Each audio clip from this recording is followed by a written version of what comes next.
as we age, we become wiser, we become more comfortable with ourselves. We usually care less about what other people think, but we still want to be able to express ourselves in a way through our clothing that feels good, comfortable. It feels age appropriate, but also we should be able to partake in all the trends and all the fun things that are going. Welcome to Zestful Aging, where I talk with fascinating, talented, and influential guests who reflect on the adventures and challenges of aging and who are living their lives with vibrance and purpose. I'm your host, Nicole Christina, psychotherapist, writer, and zestful ager. And if you like this podcast, you'll love my companion course, Zestful Aging, Simple and Sustainable Habits for Health and Longevity. You'll have access to what I've learned from being a psychotherapist for 30 years and the latest research on what habits really matter and contribute to vibrant aging. Find out more at NicoleChristina.com. Well, I have my Jack Russell Terrier Sparky beside me, my coffee in my hand, so let's begin. Today we're going to take a little break from some of the heavier, more difficult themes we've been talking about lately, and we're going to have some fun. Today we're speaking with Jackie Terribile, who started her career in New York City working in marketing and then fashion. When she moved upstate, she founded the Small Town Stylist, a fashion styling and wardrobe consulting business for both personal and commercial clients. She's going to help us answer the question, what am I going to wear today? Welcome to the show, Jackie. Thank you for having me. I'm grateful to be with you. Oh, great. Well, there's a lot here, right? There's a lot to talk about. And I guess, where I'd like to start is, it is Zestful Aging. So our folks are 40, 45 and up. And I think that many of us are asking the question, how do I find my personal style? I don't want to sort of look like I'm in college, but I also don't want to look sort of like I'm not interested in fashion and style anymore. So how do you start helping people to find their style in this new phase of development?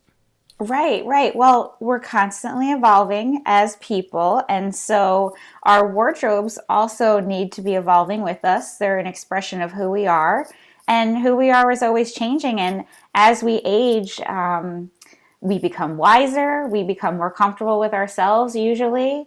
We usually care less about what other people think, but we still want to be able to express ourselves in a way through our clothing that feels good, comfortable, and still feels, it feels age appropriate, but also we should be able to partake in all the trends and all the fun things that are going. Just because we're over 45 doesn't mean that we can't enjoy those things as well. And so I find that the best place to start is just to really dig in and go into your closet and take a look at what's in there. That's really the best way to start. Also, what I like to do with my clients, and I have a lot of clients. In fact, most of my clients are 45 and older. I do have some that are younger, but I hear this all the time from my clients, that I want to be appropriate, but I also want to look great. And so what do I do? So often a good place for us to start too is take a look at what you have, but also create an inspiration board for yourself. Because we always see those people out there in the news or online or even just like at the grocery store, and we're like, wow, that person looks so pulled together.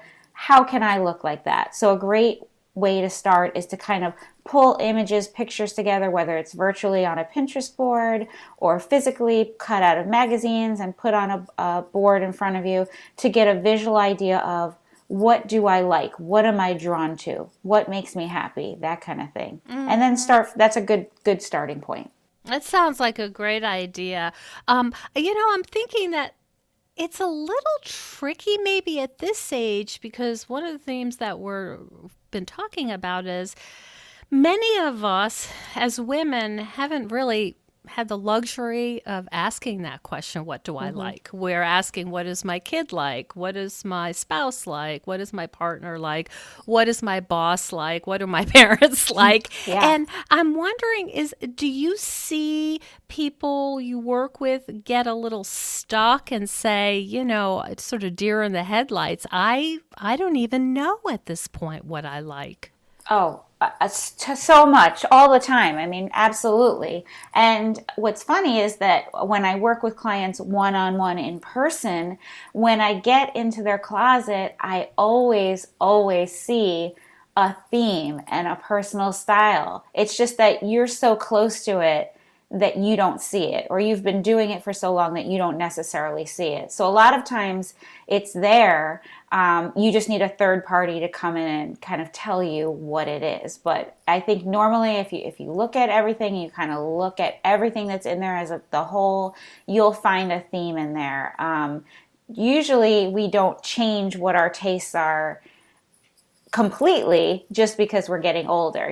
We still have our favorites and our things that we like. So it's just a matter of taking those and then evolving them to who we are today, and to match kind of like the modern tastes and the trends that are out there. But yeah, Yeah. it's hard, it's overwhelming. And again, it's like you're seeing the same thing over and over again. So you become kind of numb to it. And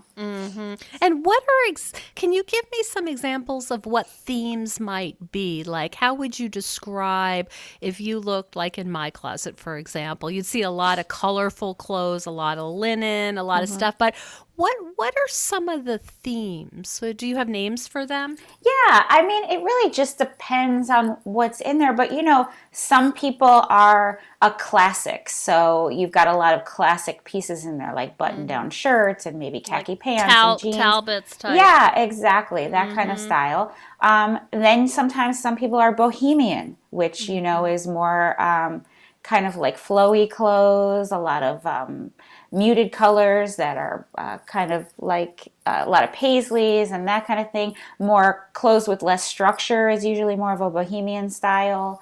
Some people really love are more in like a 70s look. That's a look sometimes goes along the lines of bohemian. I see that kind of overlap a little.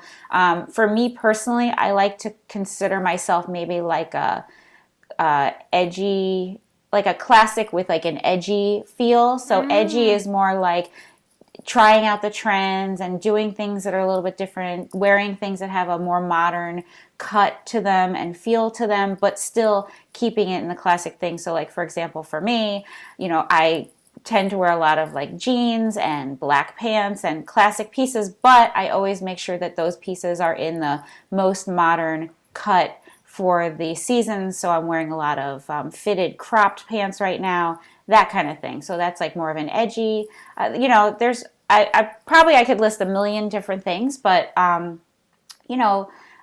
a preppy look, which I think we can all kind of visualize what the preppy is, collared golf shirts and again khakis and very classic, those kind of things. There's a glamorous look, so you probably would notice that person right away. Especially in Syracuse. Yeah, you don't see a lot of glamorous, but that's the thing. If you have a tendency to go for a glamorous feel and a glamorous look, you can still do that even in a place like Syracuse, New York, a small town. There's just a certain way to do it. You're not going to do full head to toe glamour, but if you love sequins, there's no reason why you can't wear a sequin top underneath a blazer with jeans and look like $1,000,000, but still look appropriate for where you are. It sounds like what you do, there's a real psychological piece of it, and really trying to get to who you are, who's your client underneath, what you talk about self-expression, how they see themselves, maybe how confident they are. It's pretty complex. I always tell people that my job is really 80% emotional support and 20%, picking out clothes and doing the work in the closet. Because especially for women, our clothing is so closely tied to our confidence, who we are as a person, our emotions. There's so much emotions going on with our clothing. And so a lot of it, yes, is just listening to that. And I think too, like what you said earlier about going in and not knowing, people go in like deer in the headlights and don't really know where to start. A lot of that has to do because maybe they don't actually know who they are right now as a person, where they're changing, their kids are leaving the home, they're starting this new phase of their life. They're kind of figuring out who they really are and who they want to be right now. And that's the same thing we're doing with their clothes. We're just basically figuring out who they are, and then how do we express that in what we're wearing. It can be, it sounds to me like it could be a really exciting process. And as you say, sort of parallel, the rest of our lives is coming into this new phase like, wow, I'm not running my kids to sports, or I'm not doing the same kind of job, or my relationship might be changing. There's so much newness. I can see this would really parallel, well, what do I want to wear now? And, what do I want to express? I'm also thinking about, as someone who's worked with eating disorders for so long and seeing women be just chronically unhappy with their bodies, how do you handle the self-criticism that many women, I'm sure, express about, oh, I can't wear that, I'm too fill in the blank? Yeah. Well, oftentimes, that's what's been holding them back all this time, is the self-doubt. And when people finally make the appointment with me or reach out to me, they're usually at the point where they're like, I have to do something. I need to change something in my life. And so it is a big deal. And where I come from as a stylist is not in a place of making you something you're not, or making you wear things that make you uncomfortable. I want to find what is comfortable for you. And as long as things fit well, we're getting the right sizes, we're having things tailored for where you are right now. It's really important to me that women don't say, oh, I'm going to keep these old clothes for whatever reason, or, I want to know where you are right now. That's what we're going to work with, because we can't worry about who you were before, and we can't worry about what you're going to do in the future. We can only deal with who you are right now and make the most of what you have. And regardless of body type, body size, everybody's beautiful. Everybody has something about them that is beautiful and that we can accentuate and make the most of. The things that we don't like about ourselves, we don't have to focus on those. We can just focus on the things that we love. And I like to go in and tell women and give them the support of, like, these are great things that you have about you. Don't focus on what you don't like. Let's focus on what you love. And there's a lot to love, and let's figure what that is out. And I find that many of my clients follow up with me saying that it was a wonderful experience for them. They didn't feel judged. They were able to feel confident, and that they go out every day and feel so confident when they go out, and it's changed their lives in that way. And it's so fulfilling. And I feel like it's very important. It sounds so much more meaningful than just kind of, getting the right colors for your complexion. It sounds like it's really about self-acceptance, and there's almost like this mindfulness component to it. Like, we're here now. We're not thinking about, if you're on some kind of crazy weight loss diet or how you were 15 years ago or whatever. It's right now, and this is what we got. And that's such an important message for mental health. Yeah, and what I do find too is that often women who take the time to do this process with me, even if we just pick out a couple of different outfits, it's like when they put on those outfits, they feel good and they go out and do good things in the world. So it just kind of ripple effect of positively affecting their lives, and then they end up doing more at work, or they end up being more present with their family because they're not worried about the things that they were worried about before, about like, I'm not comfortable in these pants, or, people are looking at me because I don't look good. They're judging me. They don't have to worry about that stuff. They feel confident, so they go and make big differences in their lives. And I mean, that's really what it's all about, is I want women to not have to worry about these things. They've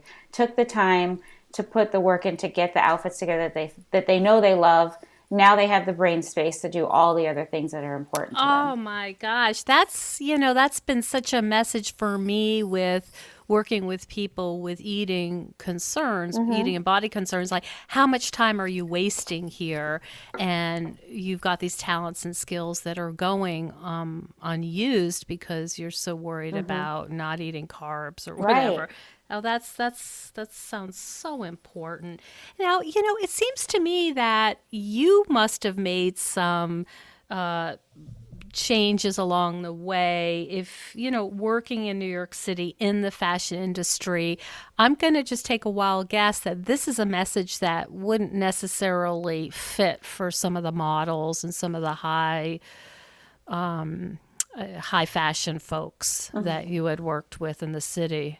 Yeah, I mean, one of the things working in the city in fashion was a lot of fun. It was a wonderful experience. But I will say that one of the reasons why I was so glad to come up here and to be able to do work outside of the city and the industry, and of course that was 19 years ago that I was working in New York, so a lot has changed since then. But I really just didn't like the judgmental nature of that industry, and I also just felt like I wanted it to be accessible to everyone else. I had some training, and I went and worked in the industry, so I had on-the-job training in style and fashion, but I also had a very stylish mother growing up who taught me by example how to kind of look at things and put things together, and the importance of feeling good about yourself and looking good. And so for me, it was innate how to look at these fashion magazines, and then I could pull pieces from it and apply it to my outfit. That just was something that just came naturally to me. But I realized that for other women, that wasn't the case, that they were looking at these magazines and feeling like, well, I could never do that, or I could never wear any of those things. And I knew that just wasn't true. And so you were a critical consumer and much more savvy. It sounds like you knew enough to say, look, 0.05 of the population looks like this, but I really like that jacket, and that would look great with something. You Right. were able to detach from a lot of maybe the toxic messages. Yes. Yeah, I guess I was. And also, when I left there, physically removing myself from that too was also, I think, if I had stayed and worked in the industry, I don't know what I would be like today, but I do know that being able to walk away from that and then look back also gave me a perspective that is something that I can apply to my life now and to my clients. That's really interesting. The idea of looking at fashion with some sense of, I don't know what's the word. I guess confidence, or sort of self-awareness, and saying, I don't want to look like, I'm starving and just living on coffee, but I do appreciate how this designer uses color or texture. I think that I'm going to say, I think that's kind of rare, that many women, talk about looking at Vogue or some other magazine and at the end just feeling worse because they're never going to attain these kind of goals. Yeah. I mean, it's an unrealistic, unattainable thing for most of the population. And so it's just adding to that critical voice in our head that's saying you're not good enough. And we know that's not true. So I enjoy that part of my job where I say to women, you are good enough. And if you like that, that's okay. We can make that work for you. We can work for it. Yeah. With it. Yeah. Yeah. So would you take us through, like you talked about, looking at, the first step might be looking at your closet and saying, what are the overall themes here? Is it flowy? Is it fitted? Is it is it black and white? Is it colorful? And then what might someone do as like the second step? Okay, I've got this theme here, but I want to try different looks. I want to step out of my comfort zone. What would the next step be? Well, what you need to do is we all have like we have things that we wear together all the time. So you need to start looking at those pieces as individual pieces, not as part of what you were doing before. I always wear this shirt with these pants, and that's just the way it is. Mm-hmm. You have to look at it more of a separate thing. And then really what you need to do is, and this is so hard for people to do because can be, again, emotionally hard, not just physically hard, but you need to take an honest look and try on the clothes and make sure that it fits and be honest with yourself about, does this fit my body? And if not, can I get it tailored to fit my body? And if not, I have to let it go because it's not serving me and it's not making me feel good. And then you need to create piles. Anything that's really worn and can't be donated can go in the toss pile. Anything that doesn't work for you anymore, for whatever reason, you need to put in a donation pile. And then you have your put back in the closet pile. Mm-hmm. That is going to go back in the closet, and then you can start making outfits with those pieces. But if you don't know what's in there and you don't know what fits and feels good, you're never going to be able to do the next step of putting different outfits together. It sounds like what you're saying is ultimately you need a little imagination and also trying something different. Like, I always wear this shirt and pants. Why don't I try this shirt with this skirt and have a totally different necklace that I've never paired? And so there's this like trial and error piece of it. Mm-hmm. Yeah, absolutely. I mean, it's not going to happen overnight, you're going to have to put the time in. And again, like I said, most of the time, by the time somebody calls me, they've kind of tried it themselves and they haven't been able to really, commit to doing the work. And so I'm there as the accountability piece too, for them to actually do the work, because it is work, but it's definitely worth the effort in the end. Yeah, oh, for sure. I wonder if you could speak to the trend of minimalism now, and I know that you've read about this, but the idea that you should have some basic outfit. I know Steve Jobs was famous for his black turtleneck and his jeans. What are your thoughts about women sort of having a signature look, but with very few pieces? What are your thoughts about that? Well, I think that it's a great way to start.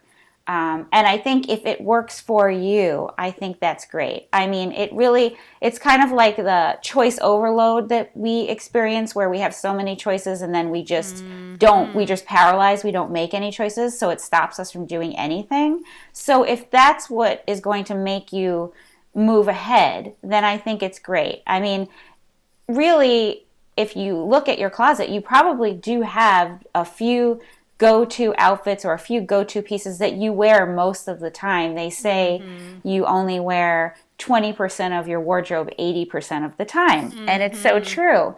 So I think that minimalism is great. I love the idea of people creating a capsule wardrobe for each season. So you have, let's say, 25 pieces that you mix and match into outfits, and those are the only pieces that you wear. It allows you the freedom to just not have to choose from so many different things. Everything you need is right there. But I don't like it if it's something that stresses you out, like, oh my goodness, how am I going to create this 25-piece wardrobe? And I'm stressing out about it. That's not the point. The point is to make it simple for you. So if that's something that doesn't make life simple for you, then, don't do it. Do what works for you. But and there's a lot of resources online to help you figure out how to create that capsule wardrobe, because it is, the last several years it's been a bit of a trend, and I think it's a good one, Do you have a capsule wardrobe? I do not have a capsule wardrobe, but I will say that I do have a if you might call it a signature look or a favorite look that is always my go-to when I'm not sure what to do. So I love a good basic blazer, and I have a few in my closet, probably more than most people. I have maybe like 5 blazer alternatives. So a couple are blazers, a couple are jackets type of thing.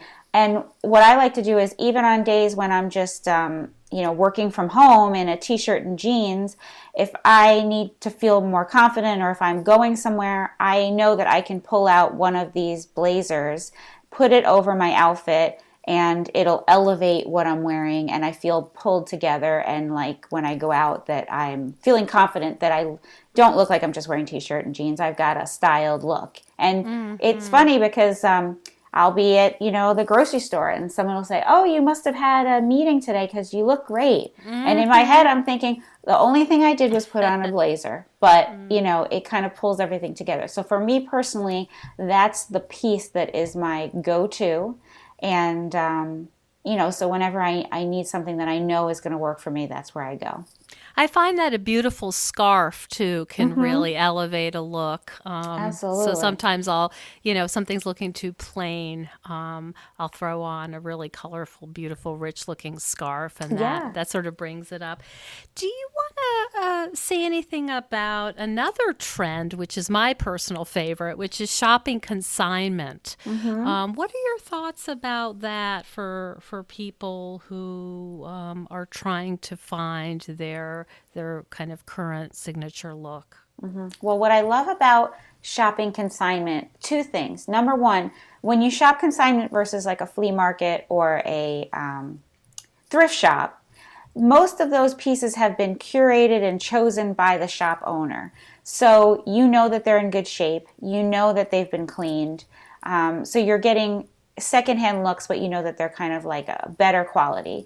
And the other thing I like about that is that that allows you to really try some trendier pieces or something that you might normally shy away from, but you're like, you know what, I really like that look on other people, I just don't know if it would work for me. It allows you to try that at a lower price point, so that if you don't end up liking it, then you can say, okay, well, you know what, I tried it, but I didn't spend full retail to get this look. And again, third, I guess, is, of course, it feels wonderful to reuse things and give them another life, versus just this throwaway society that we have where we're constantly just buying things and then throwing away. It's like great for the environment. There's the movement now of, fashion that's not throwaway, and I really love that. So, Yeah, that brings me to another question I have about this idea of buying less but higher quality. Is that something that is part of your philosophy of maybe spending more, even if it's at a consignment? I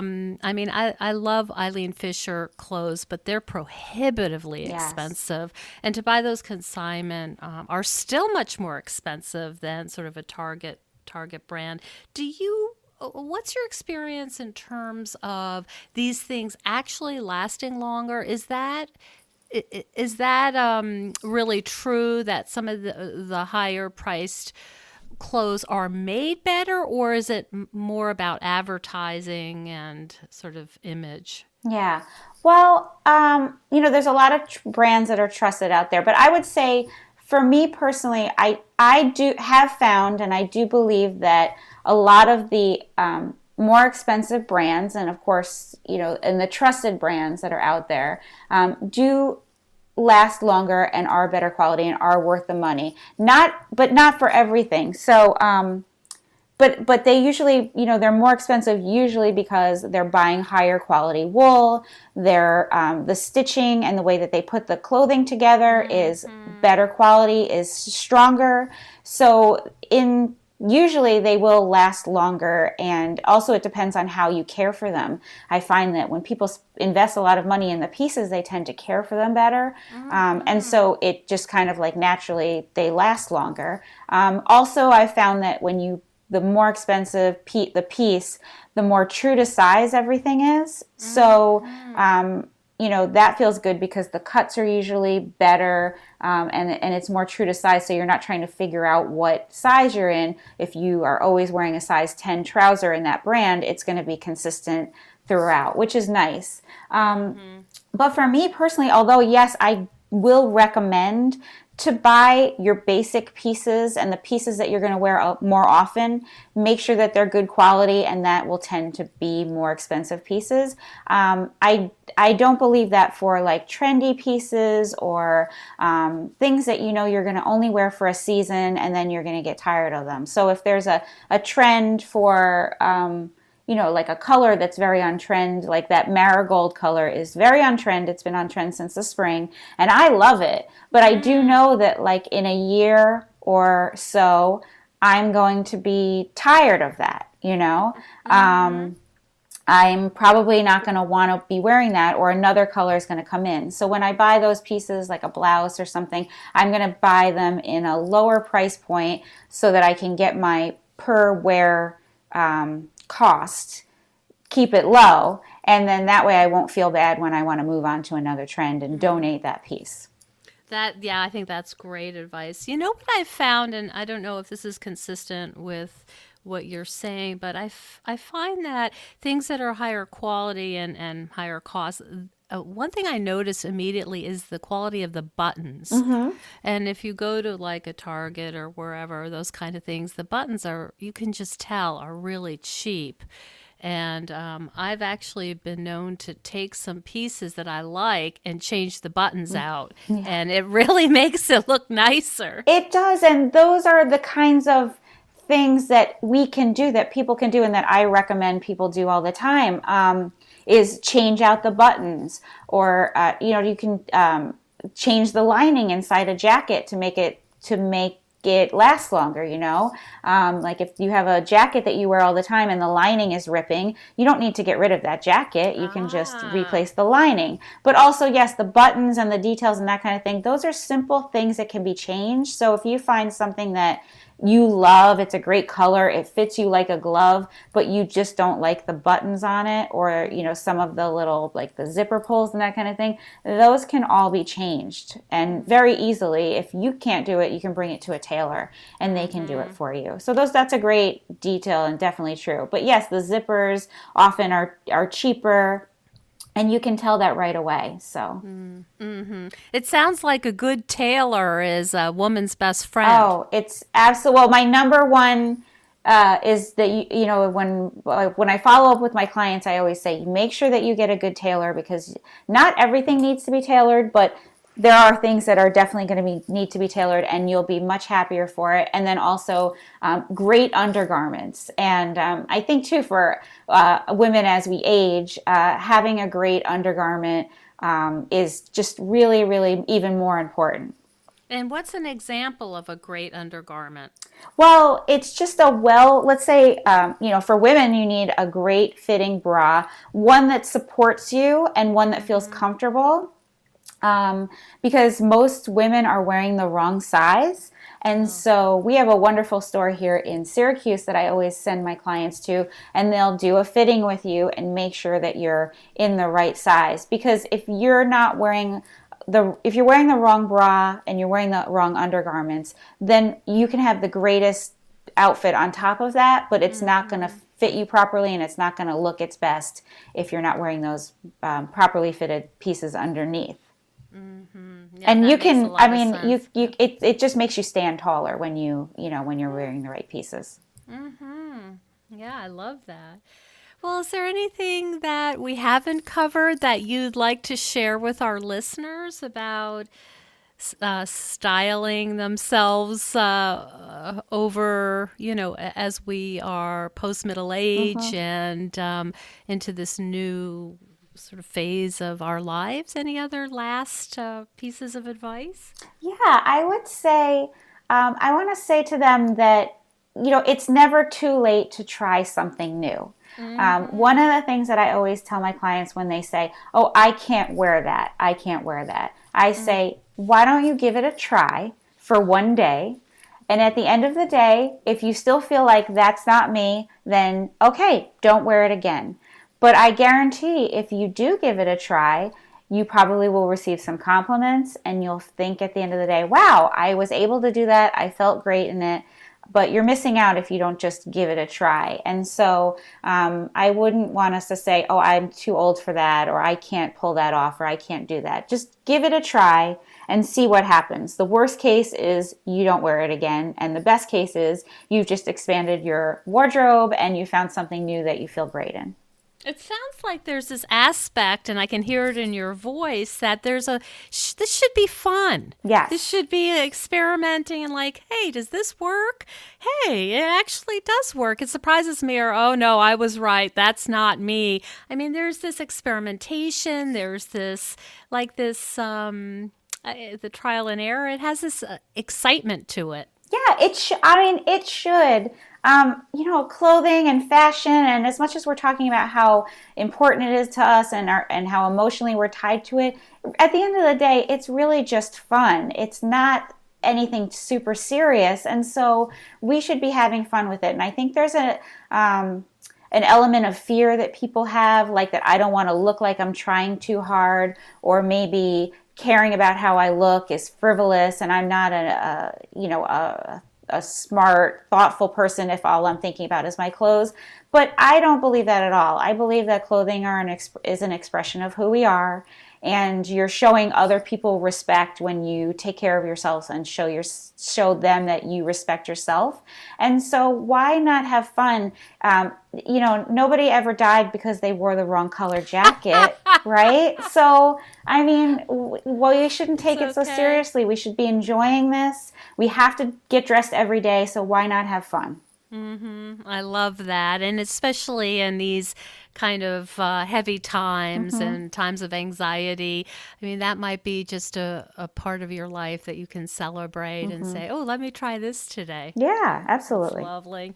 Thanks so much for talking with us today, Jackie. I think you really, there was so much here. It's not just about picking out the right color to, bring out the color of your eyes. There's a lot here, and I'm hoping that our audience will do a little bit of experimenting and have some fun based on some of your advice. Yes, me too.